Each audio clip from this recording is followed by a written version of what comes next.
First of all good morning all of you. तो अपन देखते हैं लेक्चर नंबर 3 स्ट्रक्चरल एनालिसिस का जो हमारा नेक्स्ट लेक्चर है। तो लास्ट लेक्चर में हम पढ़ चुके थे कि हम एक्सटर्नल इनडिटर्मिनेसी को या कहा जाए degree of external static indeterminacy को अपन किस तरह से ज्ञात करते हैं। उसका हमने फॉर्मूला देखा था डी एस सी बराबर आर माइनस आर आर होता था। जनरली आपको ये फॉर्मूला हमेशा R-3 आपको ये फॉर्मूला कैसा मिलेगा, D S E maximum books के अंदर आपको कैपिटल R-3 ये मिलेगा, जबकि ये फॉर्मूला गलत है। इसका जनरल फॉर्मूला क्या है, डी एस सी बराबर R-R आर।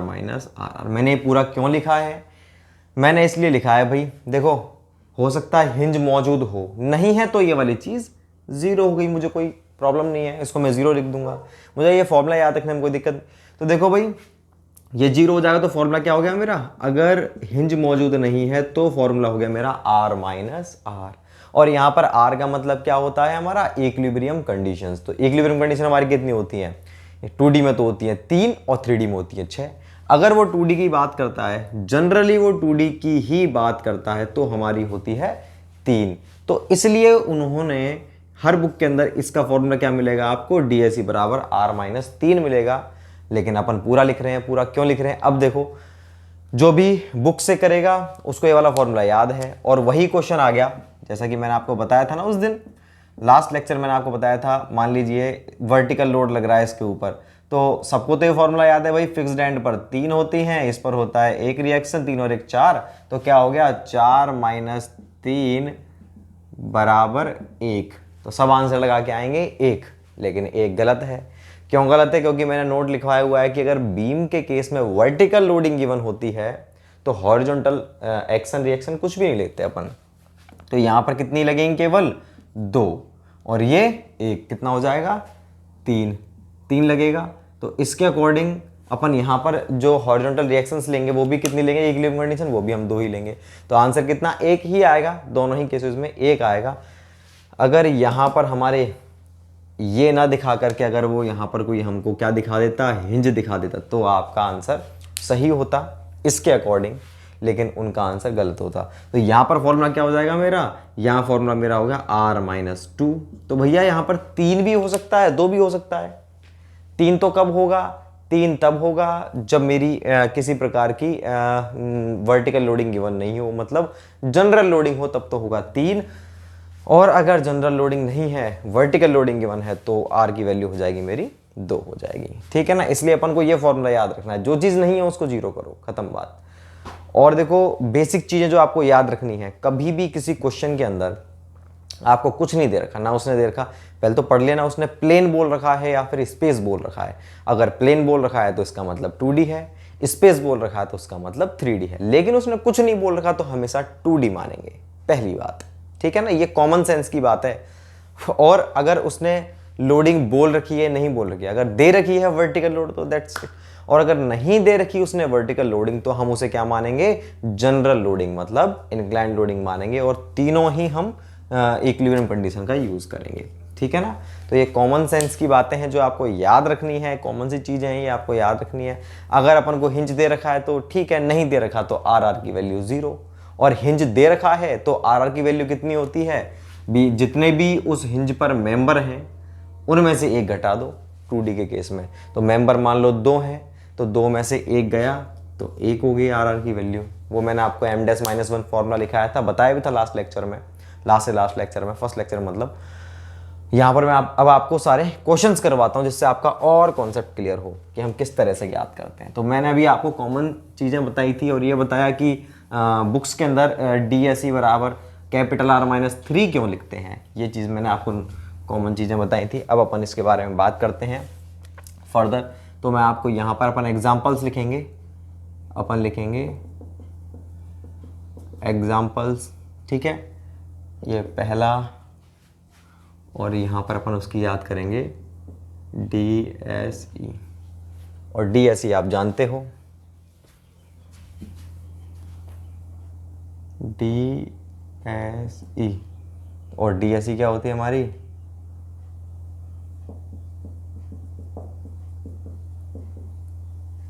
R-R ये तो होती है। तो पहला क्वेश्चन अपन देखते हैं थोड़ा सा,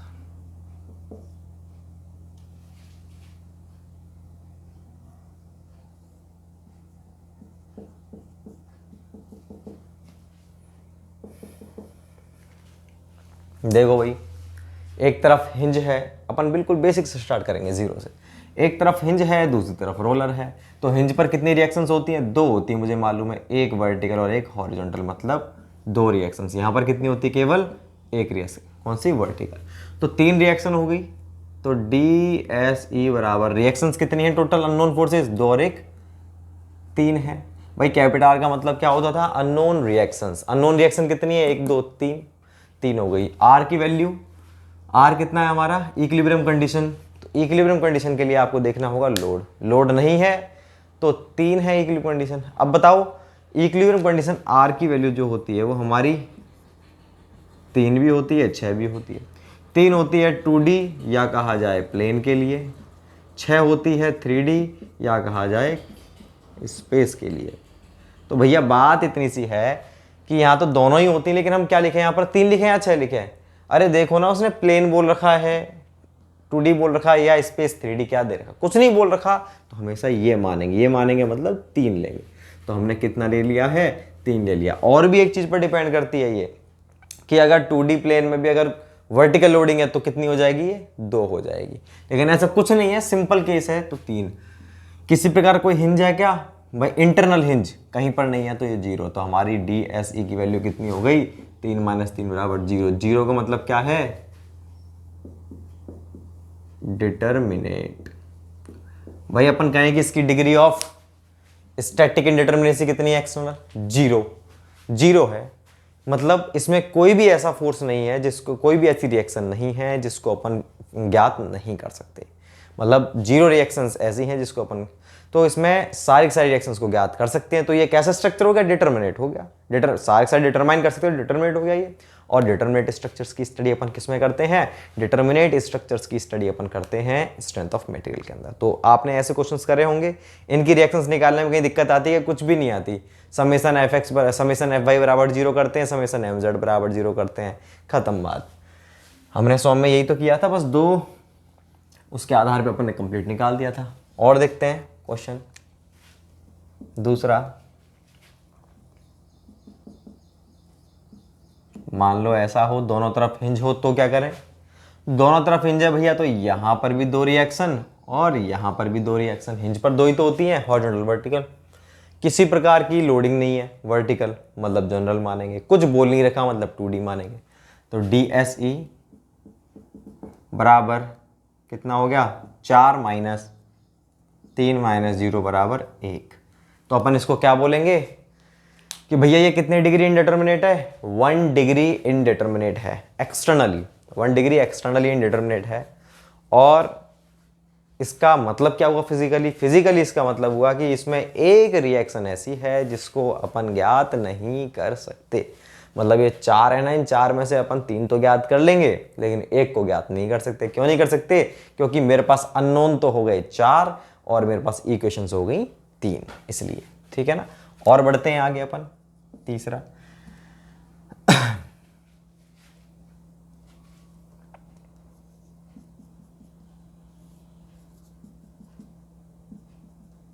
देखो कितनी रिएक्शन है यहां पर?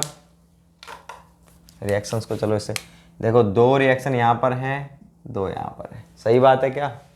बिल्कुल गलत बात है। गलत बात क्यों है? मैंने आपको बताया था कि जब बीम के केस में वर्टिकल लोडिंग गिवन हो तो हॉरिजॉन्टल रिएक्शंस को हम नहीं लेते। तो हॉरिजॉन्टल यहां पर दो रिएक्शन होती हैं। दो कौन कौन सी होती हैं वैसे? एक तो ये होती है हॉरिजॉन्टल, एक वर्टिकल। लेकिन हॉरिजॉन्टल रिएक्शन आएगी नहीं। क्यों नहीं आएगी? हॉरिजॉन्टल एक्शन ही नहीं है तो रिएक्शन भी नहीं आएगी। इसका मतलब इस वाले पॉइंट पर केवल कितनी रिएक्शन हो गई है? एक रिएक्शन रह गई, ओनली वन। ऐसे ही इस वाले पॉइंट पर भी केवल एक रिएक्शन रह गई। कौन सी? वर्टिकल वाली। क्यों हुआ ऐसा? ऐसा इसलिए हो गया क्योंकि इसके ऊपर वर्टिकल लोडिंग गिवन है, मतलब जिंदगी भर इस पर वर्टिकल लोड ही लगेगा। और जब इस पर वर्टिकल लोड लगेगा जिंदगी भर तो इस पर केवल कितनी रिएक्शंस आएंगी? हॉरिजॉन्टल तो आएगी नहीं रिएक्शन, क्योंकि हॉरिजॉन्टल एक्शन ही नहीं है। तो केवल दो ही रिएक्शन आएंगी, 1 और 1 2। डी एस ई बराबर 2 तो ये हो गई, माइनस आर। आर हम 3 करें या 2 करें? अब हम तो 3 नहीं लिखना पड़ेगा, हम 2 लिखेंगे। क्यों? क्योंकि मेरे पास जो इक्विलिब्रियम आर जो होती है वो 3 होती है कंडीशन। कौन सी होती हैं? समेसन एफ एक्स बराबर 0, समेसन एफ वाई बराबर 0, समेसन एम जेड बराबर 0। एक्स डायरेक्शन में, हॉरिजॉन्टल डायरेक्शन में, वर्टिकल डायरेक्शन में, और ये जेड डायरेक्शन में। तो देखो जब यहाँ पर हॉरिजॉन्टल एक्शन ही नहीं है तो हॉरिजॉन्टल इसका भी मैं यूज़ नहीं कर सकता। नहीं कर सकता, केवल कितने का यूज़ कर सकता हूँ मैं? 2 इक्विलिब्रियम कंडीशन का यूज़ कर सकता हूँ। इसलिए मैं यहाँ पर क्या लिखूंगा? 2 माइनस किसी प्रकार का हिंज है नहीं, तो कितना हो गया? 2 माइनस 2 बराबर 0। 0 का मतलब डिटर्मिनेट। तो ये भी क्या है? डिटर्मिनेट स्ट्रक्चर है। ठीक है, वर्टिकल लोड लगने से ये भी क्या हो गया? डिटर्मिनेट स्ट्रक्चर हो गया। और आगे देखते हैं अपन। तो ये वर्टिकल लोडिंग का आपको सीन कुछ ना कुछ तो समझ में आया होगा। ठीक है, क्या होता है वर्टिकल लोडिंग का सीन, क्या होता है? तो यहाँ तो था हमारा वर्टिकल लोडिंग का कोई सीन नहीं था, तो एक था, एक रिएक्शन ऐसी थी। देखो इन दोनों में अंतर क्या है? इन दोनों में ये अंतर है, इसमें लोड गिवन नहीं है। लोड गिवन नहीं है मतलब इस पर कुछ भी लोड लग सकता है। आपको तो बीम दे दी बस, और इस आपको बीम दे दी और आपने सोचा कि इसके ऊपर तो वर्टिकल लोड ही लगेगा, और आपने बता दिया 0 है। लेकिन क्या किया अगले ने? इसके ऊपर ऐसा लोड लगा दिया इंक्लाइंड, तो ये तो इंडिटरमिनेट बन गया, नहीं बन गया। इसलिए हम क्या सोच चलते हैं कि भाई इसके ऊपर तो इंक्लाइंड लोड ही लगेगा। तो जब लोडिंग गिवन नहीं होती अपन इंक्लाइंड मानते हैं, मतलब जनरल लोडिंग मानते हैं, और जब लोड गिवन होता है तो इस तरह से याद करते हैं। तो ये दोनों में अंतर आ गया, नहीं आ गया? अगला अगर कोई करता तो कुछों का आंसर क्या आता? कुछ लोग अगर इसके कंप्लीट नॉलेज नहीं है तो 3 प्रकार के आंसर आ सकते हैं। क्या? अगर किसी को पता ही नहीं है कि ये वर्टिकल लोडिंग का क्या सीन है, तो वो तो क्या करता है, इस वाले क्वेश्चन को भी टोटल रिएक्शन 2 और 2 4, जल्दबाजी में 4 माइनस 3 बराबर 1, ये एक आंसर आता। और ये जो एक आंसर आता ना इसका, वो आता कम से कम नहीं तो 90% स्टूडेंट्स का। कुछों का आंसर क्या आता? कुछों को आधा तो पता था इसके बारे में, वर्टिकल लोड होता है तो नहीं लेते हैं हॉरिजॉन्टल रिएक्शंस को, वो करते इसको 2 माइनस 3 कर देते बराबर -1। तो बाकी जो अपने 5% हैं उनका आंसर क्या आता? -1। ठीक है, और जिनको पूरा पता था कि हम इस वाले केस में ना तो हॉरिजॉन्टल रिएक्शंस लेते हैं ना ही हॉरिजॉन्टल इक्विलिब्रियम कंडीशन काम में लेते हैं, तो आंसर क्या आया हमारा? 0। 5% का आंसर ये है। कुल मिला करके अब आप देखिए ये सही था, ये दोनों गलत थे। ठीक है ना? अब अपन नेक्स्ट देखते हैं ऐसे ही फर्दर।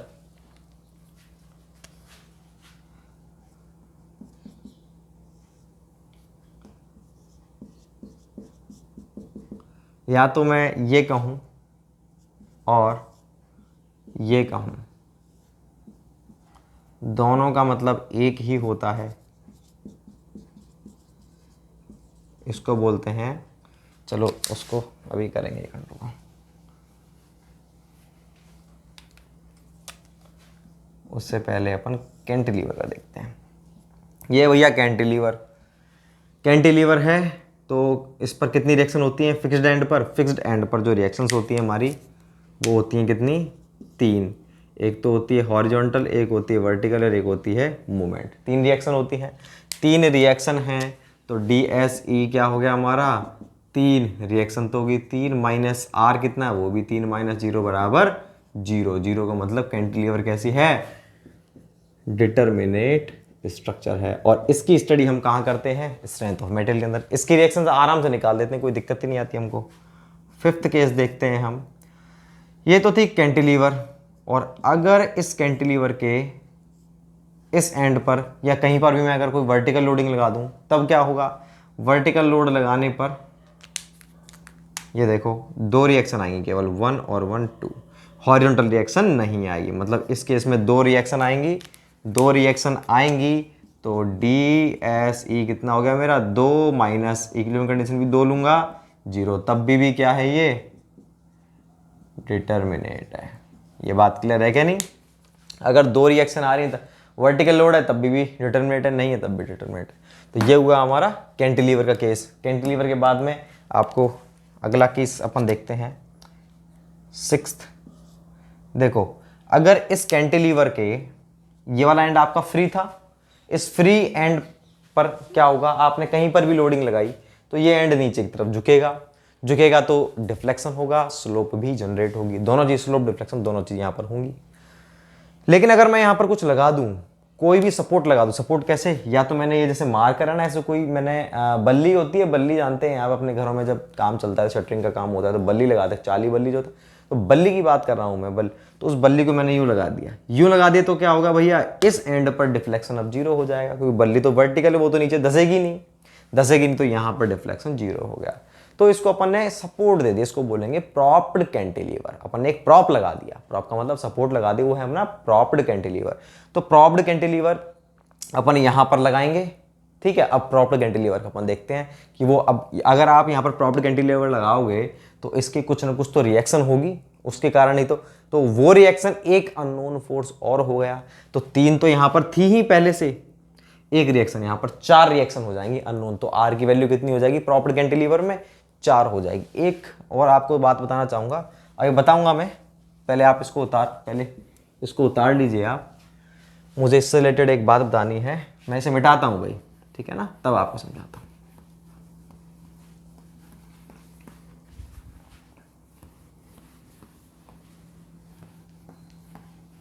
देखो कितने हो गए थे, शायद 6 था, आई डोंट नो, आप देख लेना। तो या तो मैं कहूँ ऐसे दिखाऊं,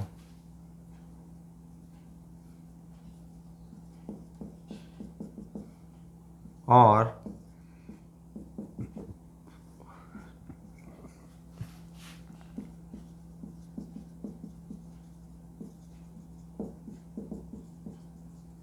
प्रॉप्ड कैंटिलीवर, चाहे तो भैया ऐसे दिखाऊं मैं, ऐसे में रिएक्शन देखो कितनी है, लोड तो लग नहीं रहा, यहाँ पर 3 आएंगी रिएक्शन। 3 कौन सी, 1 2 3, 3 रिएक्शन इस एंड पर, इस पर केवल 1 आएगी। यहाँ दिखाऊं तब भी देखो, इस एंड पर 3 और इस पर वर्टिकल रिएक्शन 1। तो आप अगर DSE निकालोगे बराबर 4 - 3 - 0 बराबर 1। तो प्रॉप्ड कैंटिलीवर अपन को डायरेक्टली डायग्राम ना दे करके डायरेक्टली पूछ सकता है, प्रॉप्ड कैंटिलीवर कितने डिग्री, इसकी डिग्री ऑफ एक्सटर्नल इंडिटर्मिनेसी कितनी होती है, या सिंपली बोल दे डिग्री ऑफ इंडिटर्मिनेसी कितनी है, इसकी 1 होती है, 1 डिग्री। मतलब इन 4 में से एक रिएक्शन ऐसी होगी जिसको अपन इजीली याद नहीं कर पाते। अब आप ध्यान करो, स्ट्रेंथ ऑफ मटेरियल में प्रॉप्ड कैंटिलीवर की जो प्रॉप रिएक्शन होती थी उसको इजीली कैलकुलेट नहीं कर पाते थे अपन। ये नहीं कि बस समेशन FX समेशन FY करके निकाल दिया, उसकी स्टडी ही नहीं करते थे। स्ट्रक्चरल एनालिसिस में अपन देखेंगे किस तरह से ज्ञात करेंगे, और अगर वहाँ पर अपन देख भी लेते थे, आपने देखा भी होगा, तो कुछ ना कुछ अपन को अलग जुगाड़ करना पड़ता था। अलग जुगाड़ का मतलब ये जो अपन सिंपली ज्ञात करते हैं ऐसे ज्ञात नहीं करते। इसको कैसे ज्ञात करते हैं, इस वाले एंड पर डिफ्लेक्शन को 0 करने वाली इक्वेशन लगाते हैं, मतलब कॉम्पेटिबिलिटी कंडीशन लगाते हैं, तब जाकर के अपन ज्ञात करते हैं, ठीक है ना। तो ये हो गई हमारी एक। अब मैं आपको बताना क्या चाह रहा था, इससे रिलेटेड एक चीज़ बताना चाह रहा था, मैंने इस डायग्राम को ऐसा दिखा दिया। हाँ, एक ये तो ध्यान रखो कि यहाँ पर जो प्रॉप्ड कैंटिलीवर का मतलब क्या होता है, प्रॉप्ड कैंटिलीवर को आप कैसे शो करते हो। प्रॉप्ड कैंटिलीवर का मतलब होता है यहाँ पर आपने कोई सपोर्ट लगा दिया वर्टिकल, बस। हो सकता है आपने ऐसा था एक दीवार खड़ी कर दी यहाँ तक के लिए, वो भी प्रॉप्ड कैंटिलीवर को एक ही रिएक्शन होनी चाहिए वर्टिकल, या आपने कोई बल्ली लगा दी, कोई ईंट का एक कॉलम खड़ा कर दिया वो लगा दिया, कुछ भी करके आपने एक वर्टिकल रिएक्शन वहाँ पर प्रोवाइड करा दी, जिसको बोलेंगे प्रॉप्ड कैंटिलीवर। अब उसको अपन इसमें अपने इंजीनियरिंग तरीके से कैसे दिखाएं, तो वर्टिकल रिएक्शन मुझे दिखानी है, तो मतलब ये है एक्चुअल में रिएक्शन ऐसे आ रही है। रिएक्शन को अगर मैं दिखाऊं तो प्रॉप्ड कैंटिलीवर ये है, उसको मैं कैसे दिखा सकता हूँ सोम में, कि ऐसे दिखा सकता हूँ। वर्टिकल रिएक्शन केवल किस में आती है, रोलर सपोर्ट में आती है। तो इसको मैं कैसे दिखाऊंगा, ऐसे इस वाले एंड पर रोलर सपोर्ट को दिखा करके दिखाऊंगा। क्या मैं इस डायग्राम को, ये प्रॉप्ड कैंटिलीवर है, इसको मैं ऐसे दिखा सकता हूं क्या, यहां हिंज लगा के? नहीं भाई, क्यों? क्योंकि हिंज पर तो 2 रिएक्शन होती है, हॉरिजॉन्टल भी होती है, ठीक है ना। तो प्रॉप्ड कैंटिलीवर को मैं ऐसे दिखा सकता हूं, लेकिन प्रॉप्ड कैंटिलीवर को ऐसे नहीं दिखा सकता, ठीक है ना। ऐसे ही आपने देखा होगा क्वेश्चंस के अंदर, क्या देखा होगा, एक चीज आपने देखी होगी कि बार बार, और ये मैंने आपको सॉम में भी डिस्कस किया था, कि सिंपली सपोर्टेड बीम बोलते हैं, सिंपली सपोर्टेड बीम। तो अगर उसका प्रॉपर डायग्राम बनाते हैं, वैसे सिंपली सपोर्टेड का मतलब मैंने बताया था आपको क्या होता है, कोई मेरे पास बीम है, उसको मैंने सिंपली किन्हीं 2 चीज़ों पर, 2 ऑब्जेक्ट पर टिका दिया, देसी भाषा में टिका दिया। देखो ये है अगर मेरी एक सपोर्ट, तो ये रहा, एक सपोर्ट ये रहा, इन दोनों सपोर्ट पर कुछ भी नहीं थे, ये 2 ईंट थी, दोनों ईंट पर मैंने बीम को लिया और ऐसे टिका दिया। तो ये क्या है, सिंपली सपोर्टेड। बिल्कुल आसान तरीके से मैंने इसको सपोर्ट दे दिया है, इसको बोलेंगे सिंपली सपोर्टेड। तो सिंपली सपोर्टेड में क्या होता है भैया, दो रिएक्शन आती हैं केवल वर्टिकल, आसपास की कोई रिएक्शन नहीं आई। तो सिंपली सपोर्टेड को, वैसे है तो ऐसी चीज है ये, ठीक है। तो ये, और आपने डायग्राम्स देखे होंगे बुक्स के अंदर जो क्वेश्चंस होते हैं कि एसएसबी लोडेड बाय यूडीएल या पॉइंट लोड एट सेंटर कुछ भी, तो उसमें ऐसा ही दिखाते हैं, कभी ऐसे नहीं दिखाते, दिखाते भी हैं ऐसा भी, लेकिन मैक्सिमम केसेस में आपको ऐसे ही क्वेश्चंस मिलेंगे। ऐसे बहुत कम क्वेश्चन मिलेंगे जिसमें आपको पूरा पूरा डायग्राम इस तरीके का दिखा रखा हो। आपको डायरेक्टली ऐसे दे देते हैं क्वेश्चन में इस तरह के कि सेंटर पर लोड लग रहा है या फिर यूडीएल लग रहा है, इस तरह की क्वेश्चन मिलेंगे आपको, या फिर ऐसे लग रहा है। तो आपको ये दो सपोर्ट ही दिखते हैं बस, क्वेश्चन में ऐसा नहीं दिखता है, ऐसा रेयर केस में दिखता है, बहुत कम दिखता है। तो ये है एक्चुअल चीज, तो सिंपली सपोर्टेड बीम का मतलब। लेकिन उस सिंपली सपोर्टेड बीम को अपन सॉम में, इंजीनियरिंग भाषा में कैसे दर्शाएंगे, इस तरह से दर्शाएंगे कि एक सपोर्ट पर तो हिंज और दूसरे पर रोलर। अब आपके माइंड में आ रहा होगा सर, जैसा आपने इसमें बताया हमको कि यहाँ पर वर्टिकल रिएक्शन है, इसलिए हम इसको सॉम में किसके द्वारा दर्शाते हैं, एक रोलर के द्वारा, क्योंकि रोलर में भी एक वर्टिकल रिएक्शन मौजूद होती है, ठीक है। इसको हम हिंज के द्वारा दर्शा नहीं सकते। तो आपने जो हमारा सिंपली सपोर्ट था, मतलब दोनों सपोर्ट पर वर्टिकल रिएक्शन थी, उसको अपन सिंपली सपोर्टेड बीम बोल रहे थे। तो उन दोनों सपोर्ट को आप रोलर सपोर्ट से दिखाओ ना। आपने एक पर तो रोलर दिखा दिया, दूसरे पर आपने क्या दिखा दिया, हिंज दिखा दिया। तो क्या चीज़ सही है, सिंपली सपोर्टेड बीम का मतलब तो सर आपके अकॉर्डिंग ऐसा होना चाहिए, दोनों पर ही आप क्या लगा दो, रोलर दिखाओ। भैया मैं ऐसा नहीं दिखा सकता, क्यों नहीं दिखा सकता, आपका कहना बिल्कुल सही है कि दो वर्टिकल है तो दोनों पर रोलर, इसका मतलब तो एक वर्टिकल हो गई और एक हॉरिजॉन्टल रिएक्शन, और ये वर्टिकल रिएक्शन। हम ये ही दिखाएंगे। रीज़न क्या है इसके पीछे, रीज़न ये है कि जो हमारी बीम है ना, ये बीम, इस बीम पर हमेशा लोडिंग आप देखना वर्टिकल ही होगी। वर्टिकल लोडिंग होगी तो हमारी बीम जो है ये इधर उधर मूव नहीं करेगी, मतलब स्टेबल है, ये स्टेबल बीम है। अगर ये बीम हमारी स्टेबल नहीं होती, ठीक है, स्टेबल नहीं, अब आप बताओ ये बीम कैसी है हमारी, वर्टिकल रिएक्शन आ रही है दोनों, बिल्कुल सही बात है। और बीम कैसी है, स्टेबल अनस्टेबल, स्टेबल है। लेकिन ये बीम तो स्टेबल नहीं है ना, इसमें तो क्या दोनों तरफ रोलर है। देखो स्टेबिलिटी हमारी नेक्स्ट यूनिट रहेगी, लेकिन थोड़ा सा बता रहा हूँ, दोनों ही सपोर्ट रोलर हैं और आपने ऐसे बीम लगा दिया। अगर मैं इन दोनों रोलर को थोड़ा सा भी यूँ मूव करूँ तो देखो मूव कर जाएंगे नहीं, क्योंकि तो रोलर सपोर्ट है। जब ये मूव कर जाएंगे इधर उधर तो ये तो स्टेबल हुए ही नहीं। स्टेबल कब होगा, जब एक तरफ तो हिंज हो, दूसरी तरफ हमारा रोलर हो। तो हिंज जो है आगे जाने नहीं देगा, क्योंकि इस एंड पे तो यूं पकड़ा हुआ है इस बीम को हिंज, तो रोलर अगला वाला अगर मूव करेगा भी तो ये तो जाएगा ही नहीं ना। तो ये कैसा है, स्टेबल, ये था स्टेबल, ये भी स्टेबल और ये अनस्टेबल। तो मुझे इस बीम को दर्शाना है क्या, स्टेबल भी दर्शाना है और दोनों वर्टिकल रिएक्शन दर्शानी है। तो जब वर्टिकल लोडिंग होती है तो केवल वर्टिकल रिएक्शन ही तो आती है, हॉरिजॉन्टल का तो कोई काम ही नहीं है।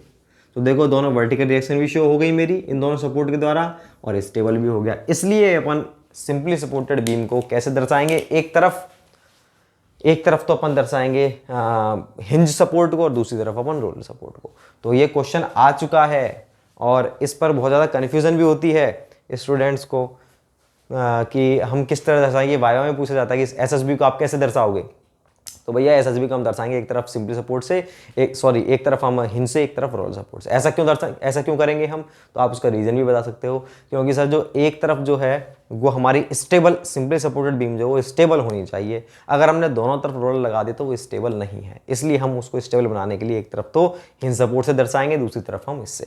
और दोनों ही केसेस में क्या देखो डिटर्मिनेट है ये, बस सिंपल सा रीज़न है। ऐसे ही मैं आपको ये वाला बताना चाह रहा था। तो ये वाली बात क्लियर हो गई भी, सिंपली सपोर्टेड बीम क्या होती है एक्चुअल में। तो एक्चुअल में तो सिंपली सपोर्टेड मतलब होता है, हमेशा ऐसा नहीं होता कि सिंपली सपोर्टेड का मतलब एक फिजिकली, मतलब फिजिकली क्या है, वो एक तरफ तो उसके रोलर सपोर्ट होगा, दूसरी तरफ हिंज सपोर्ट, ऐसा नहीं होता। सिंपली सपोर्ट में यही होता है, बीम को किसी भी दो चीज़ पर टिका दिया। ऐसी दो दीवार जा रही थी उसके ऊपर गर्डर रख दिया, सिंपली सपोर्टेड बीम है वो हमारी। तो प्रैक्टिकल केस यही होते हैं और अपन थियोरटिकली कैसे दर्शाएंगे, इस तरह से, एक तरफ हिंज एक तरफ रोलर। प्रॉपर्टी की बात करूँ तो प्रॉपर्टी में भी यही सीन है, यहाँ पर कुछ ना कुछ चीज़ टिकी हुई है नीचे, लेकिन हम दर्शाएंगे कैसे उसको, रोलर सपोर्ट के द्वारा हमारे मैथमेटिकली बोलो या फिर थियोरेटिकली देखो तो अपन क्या कैसे दर्शाएंगे उसको, रोलर। यहाँ पर हिंज नहीं लगा सकते, क्यों? हिंज लगा दिया तो इसमें 2 रिएक्शंस आएंगे, जबकि यहाँ पर एक ही होती है पार्टिकल। तो ये वाली बात क्लियर हो गई आपको।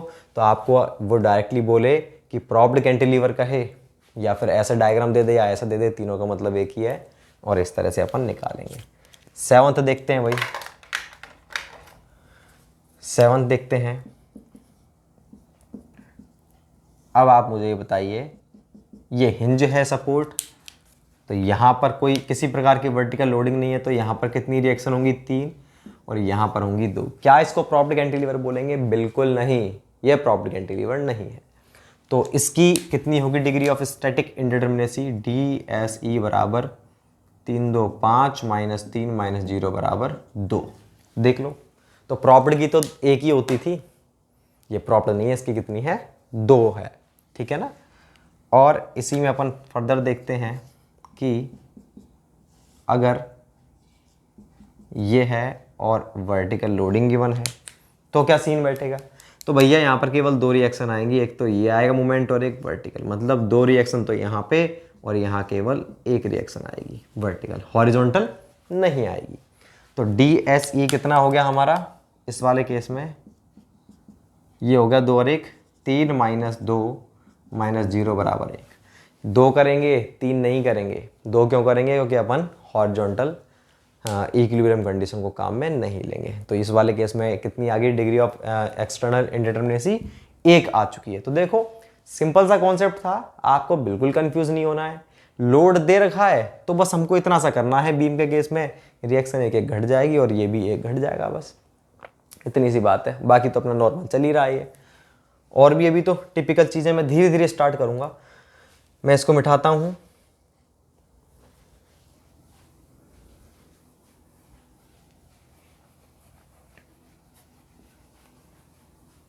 और देखते हैं इसमें अपन फर्दर।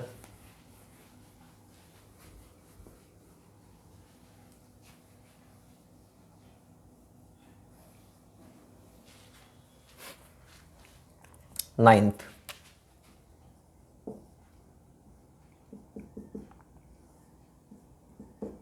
ये क्या है भाई? फिक्स बीम है।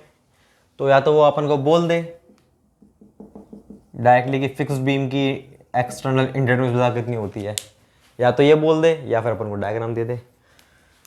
इसमें कितना होता है भाई? कोई लोड तो दे नहीं रखा, तो 3 और 3 6 हो गया, ठीक है।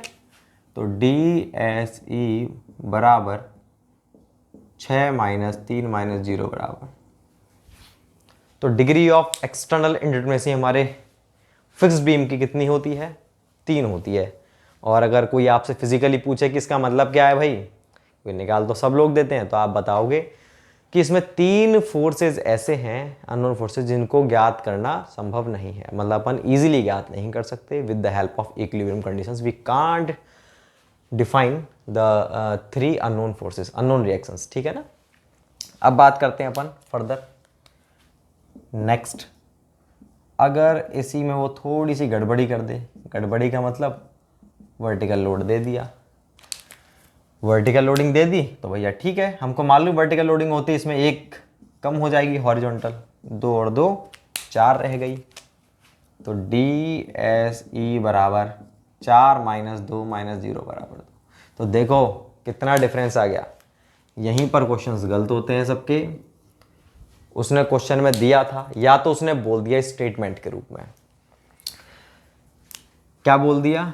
What is the degree of external indeterminacy of a fixed beam carrying point load at center? मतलब उसने क्वेश्चन ऐसे स्टेटमेंट के रूप में दे दिया। ऑप्शन है 1 2 3 4।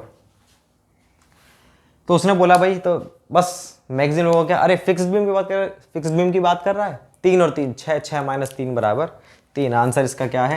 3 है। सबने लगा दिया 3।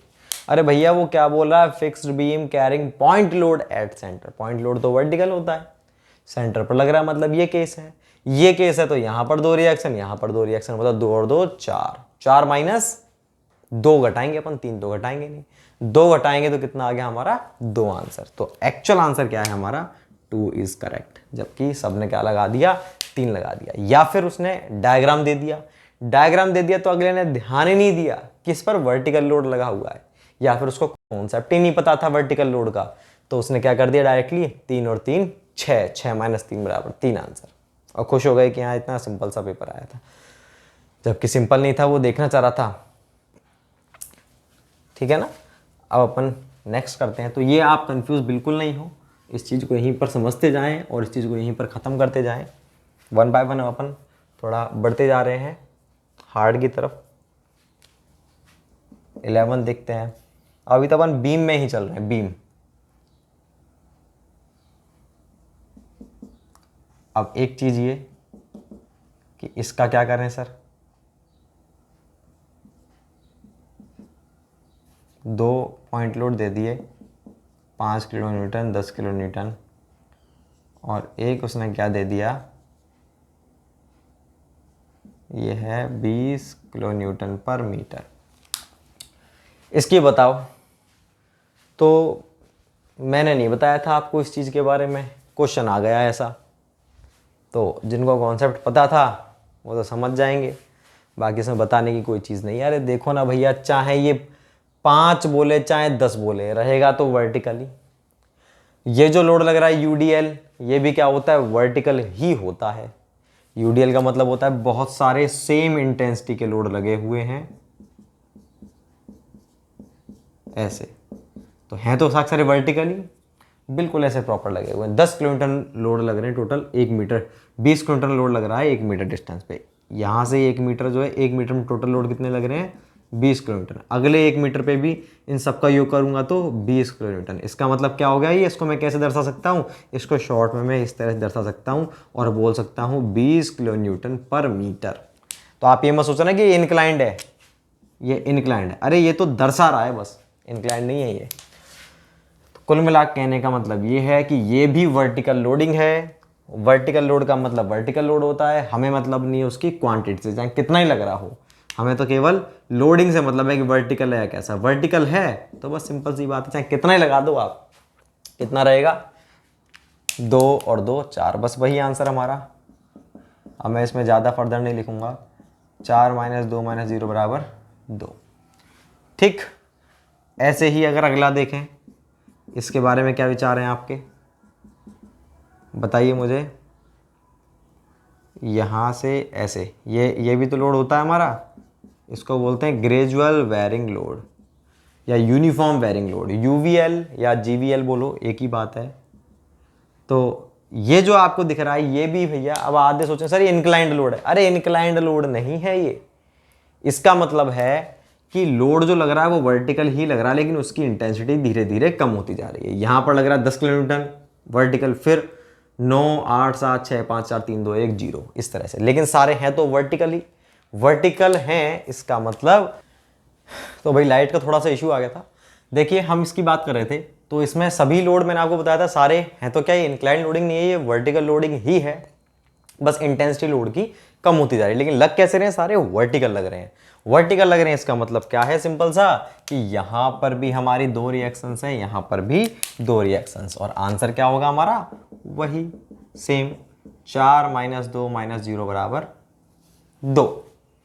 सिंपल सी बात। नेक्स्ट देखो, नेक्स्ट क्या है हमारा,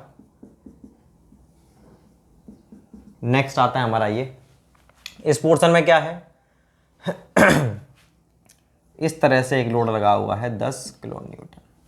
अब इसमें क्या करें, अब इसमें तो उसने हमको साफ साफ बता दिया कि लोड कैसा लग रहा है, इंक्लाइंड। और जब इंक्लाइंड लोड लग रहा है तो इसका मतलब क्या है कि इसका एक हॉरिजॉन्टल कंपोनेंट होगा और एक इसका वर्टिकल कंपोनेंट होगा, दोनों ही कंपोनेंट इसके होंगे। तो इसका एक हॉरिजॉन्टल कंपोनेंट है, वर्टिकल कंपोनेंट है। तो इंक्लाइंड को तो हम जनरल लोडिंग मानते थे, इसका मतलब इस वाले केस में तीनों के तीनों ही हमारे रिएक्शंस आएंगी। तो इस वाले पॉइंट पर भी कितनी रिएक्शन होंगी हमारी, 3, और इस पर भी 3। तो ये तो सिंपल केस हो गया उसी की तरह। तो डी एस ई बराबर 6 माइनस 3 माइनस 0 बराबर 3। ये भी अपना कंप्लीट हो चुका है। 6 माइनस 3 माइनस 0 बराबर 3 हो गया। अब अगर अपन बात करते हैं नेक्स्ट क्वेश्चन की, 14th,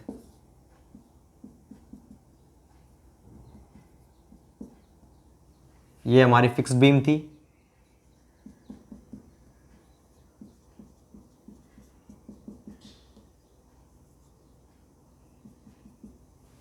अब इसका क्या करें, इसमें कितनी होगी, कुछ भी नहीं दे रखा, तो यहाँ पर देखो रिएक्शन कितनी होती है फिक्स्ड एंड पर। फिक्स्ड एंड पर होती है हमारी 3 रिएक्शन, ठीक है। फिक्स्ड एंड पर कितनी होती है 3, हिंज पर 2, रोलर पर 1, इस पर 2, 2 और 2 4 और 1 5 और 3 8। तो टोटल जो मेरी रिएक्शंस थी DSE वो थी 8 माइनस 3 माइनस 0 बराबर 5। तो 5 डिग्री इंडिटरमिनेट स्ट्रक्चर है। और ये कौन सी बीम है हमारी, कॉन्टिन्यूस बीम है। तो कॉन्टिन्यूस बीम वाले केस में क्या होता है, हमारे कॉन्टिन्यूस बीम अगर होती है तो कॉन्टिन्यूस बीम वाले केस में क्या सीन होता है, उसमें आपको मालूम है ही कि कॉन्टिन्यूस बीम को हम स्टडी करते हैं क्या, अलग अलग मेथड से करते हैं, 3 मोमेंट थ्योरम, ये सब तो अलग अलग मेथड का यूज़ करना है, क्योंकि सिंपली तो अपन उसको ज्ञात कर नहीं सकते, क्योंकि उसमें देखो 5 क्या आ रहे हैं, इनडिटर्मिनेट, मतलब 5 ऐसे फोर्स हैं जिसको अपन इजीली ज्ञात कर ही नहीं सकते। जब तक अपन को रिएक्शन ज्ञात नहीं कर सकते तब तक अपन आगे बढ़ ही नहीं सकते क्वेश्चन के अंदर, ना अपन शियर फोर्स ज्ञात कर सकते हैं और ना ही बेंडिंग मोमेंट। और अगर ऐसी बीम है तो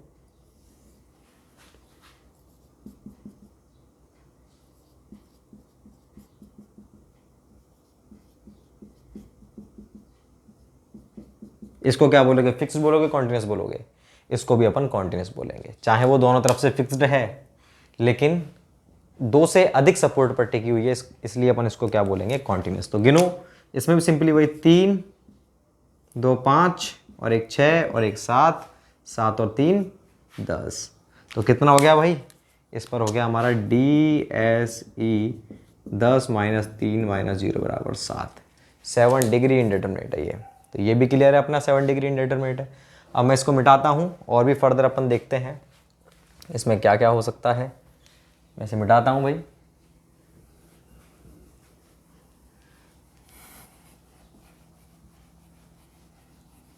एक भी केस अपन नहीं छोड़ेंगे, सारे के सारे करेंगे, ज़्यादा टाइम नहीं लगेगा। 16th देखिए,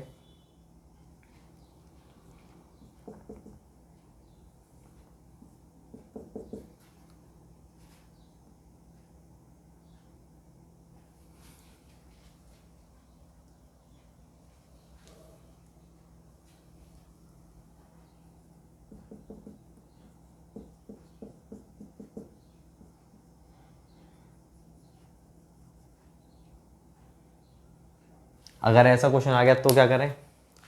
ऐसा क्वेश्चन है तो भैया हमारे जितनी भी हॉरिजॉन्टल रिएक्शन वो सारी हट जाएंगी। तो यहाँ पर कितनी रिएक्शन, ये तो वर्टिकल लोड हो गया, तो यहाँ पर 2 रिएक्शन, यहाँ पर 1 हो जाएगी। हिंज पर 2 होती है लेकिन यहाँ पर कितनी हो जाएगी, केवल 1। यहाँ पर तो 1 ही होती है और यहाँ पर 2 हो जाएगी। तो टोटल रिएक्शंस कितनी होगी, 2 2 4 और 2 6। तो DSE बराबर 6 माइनस 2 माइनस 0 बराबर 4। ये ध्यान रखना है। अगर वर्टिकल लोडिंग दे दी इसमें तो हम इस तरह से करेंगे, बस सिंपल सी बात है। और अगर वर्टिकल लोडिंग के साथ मान लो कोई एक इंक्लाइंड लोड दे दिया तो सारा का सारा सीन वही रहेगा, हमको वही ज्ञात करना पड़ेगा। नेक्स्ट देखते हैं हम बीम के अंदर ही सिंपल से स्टार्ट करते हैं।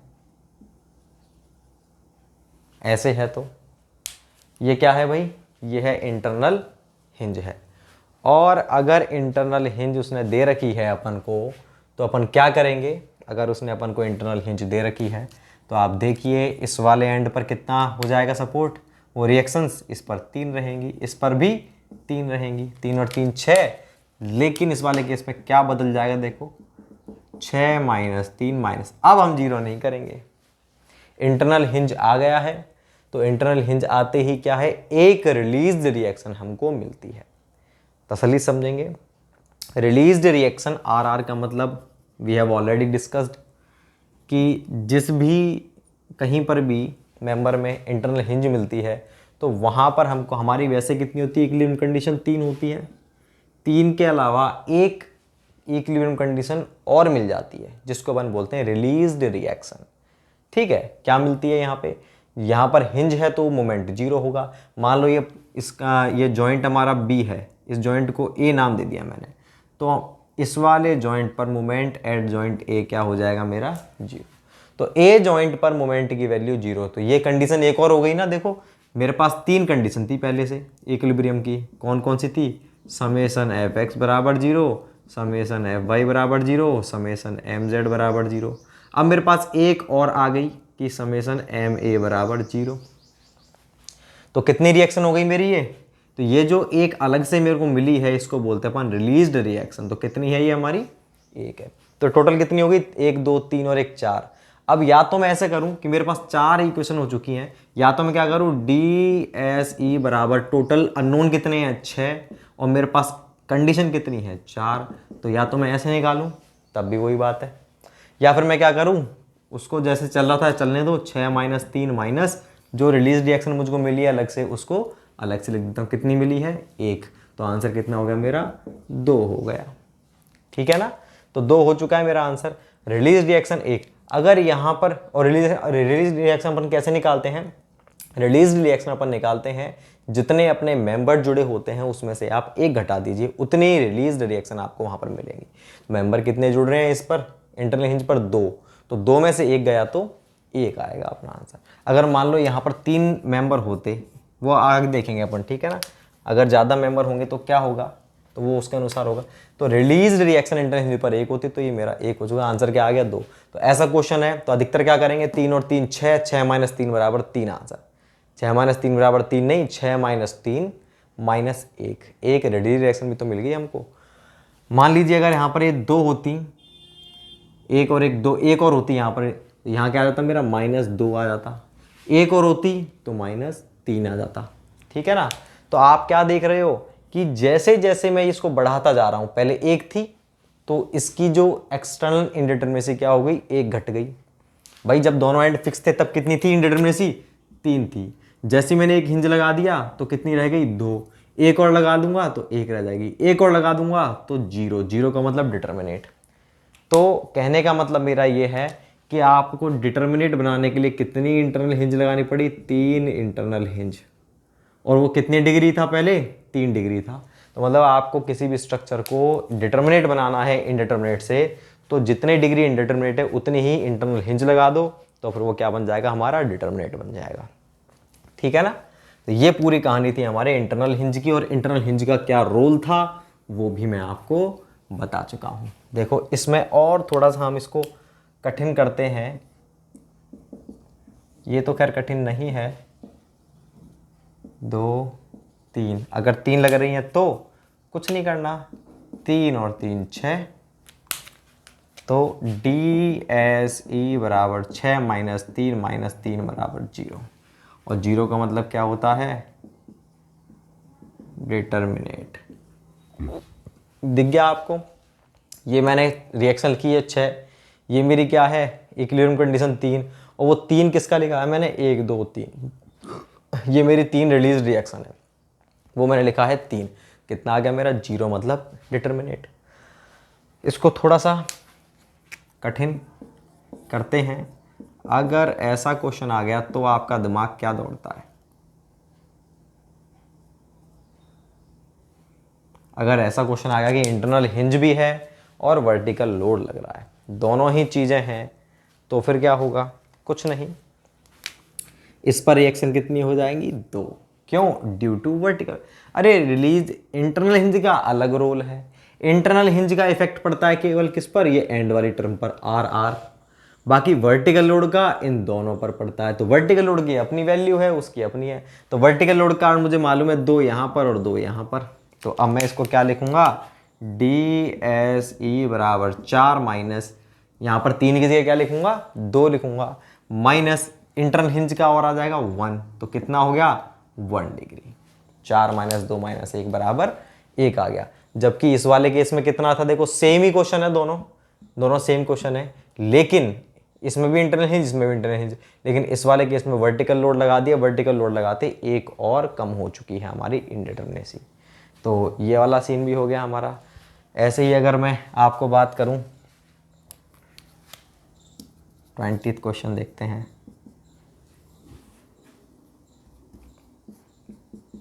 कंटिन्यूस बीम है,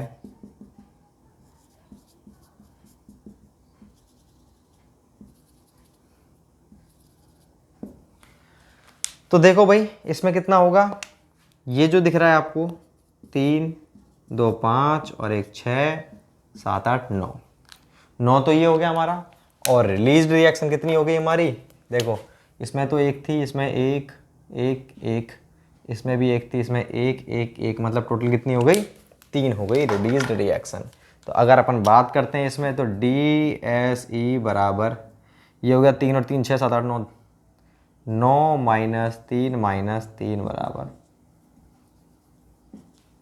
देख लो आप भाई टोटल कितना है ये, 3 2 5 और 1 6 7 8 9, 9 तो अननोन रिएक्शन, और मेरे पास इक्विलिब्रियम कंडीशन 3 क्योंकि वर्टिकल लोड नहीं है, होता तो 2 होती, और रिलीज रिएक्शन कितनी है 1 2 3, 3 मेरे पास।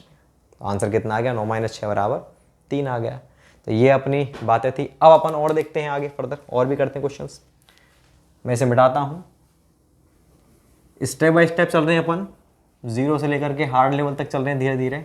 अभी तो केवल बीम का पोर्शन चल रहा है भाई, बीम के बाद अपन फ्रेम देखेंगे, फिर अपन ट्रस देखेंगे, सभी देखेंगे 1 बाय 1। 2021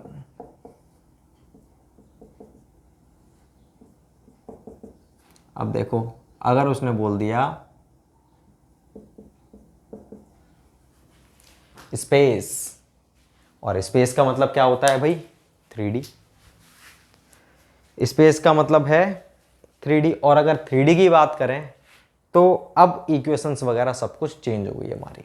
अब हमको वो नहीं करेंगे हम कि हम डायरेक्टली क्या कर दें, DSE बराबर 6 3 और 3 6 6 माइनस 3, गलत। देखो अगर आप स्पेस बोल दें, स्पेस का मतलब क्या है भैया, स्पेस का मतलब है 3D। और 3D में रिएक्शंस कितनी होती है फिक्स्ड एंड पर, यहाँ पर होती है 6 और यहाँ पर भी होती है 6, लिखवा चुके हैं अपन। और 3D में जो हमारी R होती है इक्विलिब्रियम कंडीशन, वो भी कितनी होती है 6 होती है। तो अब अपना आंसर क्या हो जाएगा, 6 और 6 12 माइनस 6 माइनस 0 बराबर 6। आंसर वो नहीं रहेगा हमारा कि 3 और 3 6 माइनस 3 और 3, नहीं। अब आंसर क्या हो गया हमारा, तो आपको ध्यान से देखना है कि उसने क्या बोला क्या नहीं बोला। अभी तक जो हमने क्वेश्चन करे 20, मैंने कहीं पर कुछ नहीं बोला था, ना मैंने 2D बोला ना 3D बोला, ना मैंने प्लेन बोला ना मैंने स्पेस बोला। फिर भी मैंने मेरा जो आंसर है वो मैंने क्या लिखा था, मैंने यहां पर लिखा था क्या, मैंने 2D के लिए ही आंसर निकाले थे, ठीक है ना, मैंने 2D के लिए ही आंसर निकाले थे। लेकिन अगर उसने साफ साफ बोल दिया है स्पेस, तो भैया मेरे को स्पेस की तरह ही काम करना पड़ेगा। 22 अगर सेम क्वेश्चन है ऐसे, और अगर उसने एक हिंज लगा दिया, तो फिर क्या किया जाए। हिंज लगा दिया तो हिंज का अलग हिसाब किताब है। क्या हिसाब किताब है कि जो हमारी रिएक्शन है वो तो हो जाएंगी 6 इस पर 6 इस पर, ये तो हो गई 12, इसमें तो कोई दिक्कत नहीं पहले की तरह।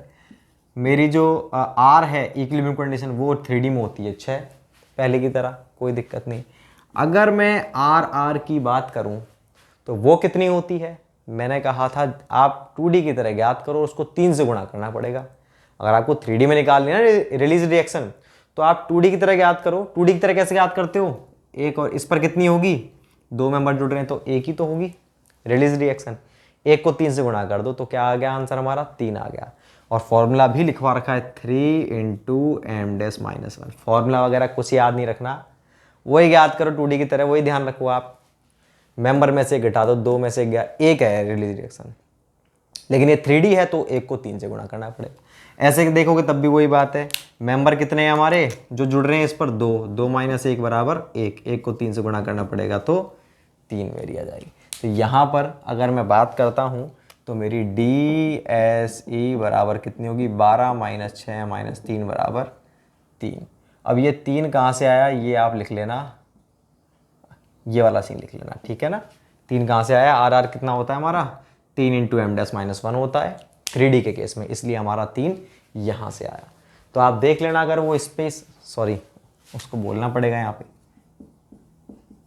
ठीक है, स्पेस बोल दिया उसने या 3D फ्रेम बोल 3D बीम बोल दी, तो अपन इस तरह से निकालेंगे, तो सब कुछ ही चेंज हो जाएगी। लेकिन मैं आपको बता दूं कि 3D के जो क्वेश्चंस आते हैं वो बहुत कम आते हैं। जो कॉमन क्वेश्चंस पूछे जा सकते हैं वो केवल ये है क्वेश्चन इस तरह का, ये पूछ लिया बस, इससे ज़्यादा नहीं पूछते 3D में, बहुत ज़्यादा डीप नहीं जाते हैं 3D के अंदर, इतना ही पूछते हैं। अदरवाइज 3D के केवल फॉर्मूले पूछे जाते हैं। ठीक है, तो 22 हो गया, मैं इसे मिटाता हूँ। एक क्वेश्चन और देखते हैं इसके अंदर।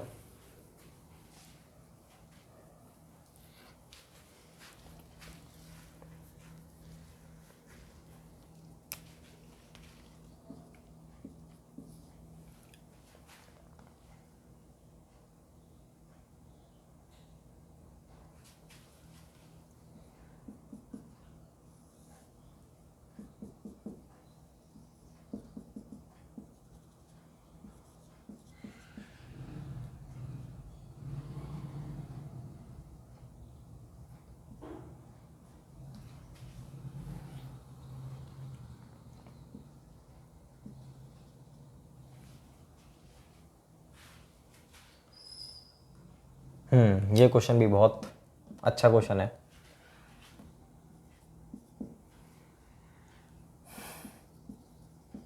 उसने हमको साफ साफ बोल दिया कि ये हमारी कोई 3D बीम है, तो इस बीम का आप बताइए किस तरह से आप निकालोगे। तो हम जानते हैं भाई 3D बोल दिया उसने, 3D बोल दिया तो एंड पर 6 यहाँ पर हो गई, 6 यहाँ पर हो गई। ठीक है, तो DSE अगर हम निकालें 12 माइनस 6, ये तो पता ही है अपन को R की वैल्यू 6 होती है। अब बात आती है हमारे रिलीज्ड रिएक्शन की, तो रिलीज रिएक्शन भी आपको मालूम है इस वाले एंड पर कितनी होंगी, इस पॉइंट पर 3 होंगी, इस पर भी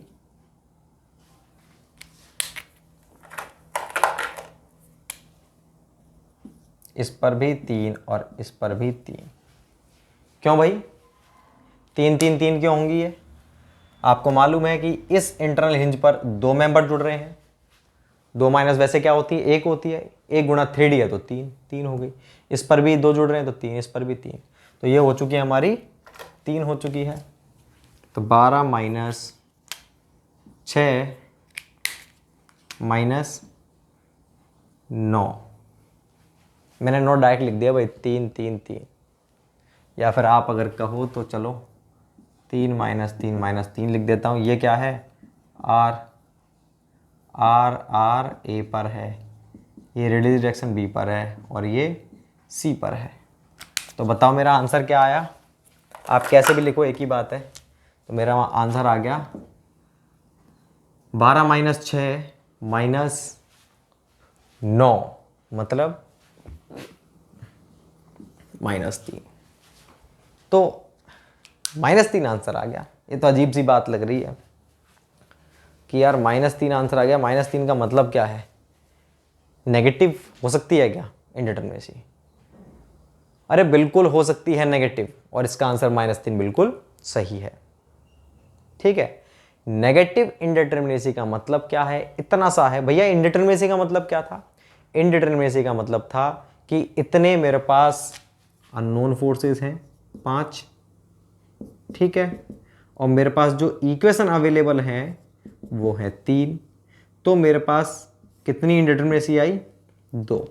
2 का मतलब 2 इन 5 में से 3 तो मैं ज्ञात कर लूंगा इक्विलिब्रियम कंडीशन की सहायता से, और 2 का मैं ज्ञात नहीं कर पाऊंगा। यही तो होता है 2 का मतलब। और यहाँ पर माइनस आ रहा है। माइनस का मतलब क्या है कि मेरे पास जो वो थी कंडीशंस टोटल कितनी थी? 12। ठीक है, जो मेरे पास अननोन फोर्स थे वो थे 12, और मेरे पास इक्वेशंस कितनी थी? 15 इक्वेशन थी। मतलब मेरे पास, आप ऐसे समझो, मेरे पास 2 तो अननोन है, 3a + 2b, 3a + 9b और 6a + 18b, 1 2 3, ऐसे है। इसका मतलब अननोन कितने हैं इसमें? a और b, मतलब 2 अननोन है, और इक्वेशन कितनी है? 3। इसका मतलब इक्वेशन तो होगी ज़्यादा, अननोन हो गए कम। 3 इक्वेशन है तो मैं 3 अननोन ज्ञात कर सकता हूँ, लेकिन 3 इक्वेशन, 2 ही अननोन, तो मैं इन दोनों को इजीली ज्ञात कर सकता हूँ। इजीली मतलब इन दोनों की सहायता से भी ज्ञात कर सकता हूँ, चाहूँ तो इन दोनों की सहायता से, और चाहूँ तो इन दोनों, किसी भी 2 इक्वेशन सहायता से ज्ञात करता हूँ। इजीली मैं ज्ञात कर सकता हूँ, बहुत इजीली। तो कितना इजीली? 1 डिग्री इजीली मैं इनको ज्ञात कर सकता हूँ। सेम चीज़ यहाँ पर है कि मेरे पास फोर्सेस तो है कम, ये तो है 12, और मेरे पास इक्वेशन कितनी है? 15। तो मेरा कितना हो गया? -3। -3 का मतलब क्या है? 3 डिग्री इजीली ज्ञात कर सकता हूँ, और इजीली ज्ञात कर सकता हूँ अननोन फोर्सेस को। ये होता है इसका मतलब। तो ये हो गया अपना। ऐसे अगर आप देखो, ये तो अपना 3D का था। अगर मैं 2D की बात करूं, 2D का अगर कोई क्वेश्चन करते हैं अपन, मान लीजिए ये है,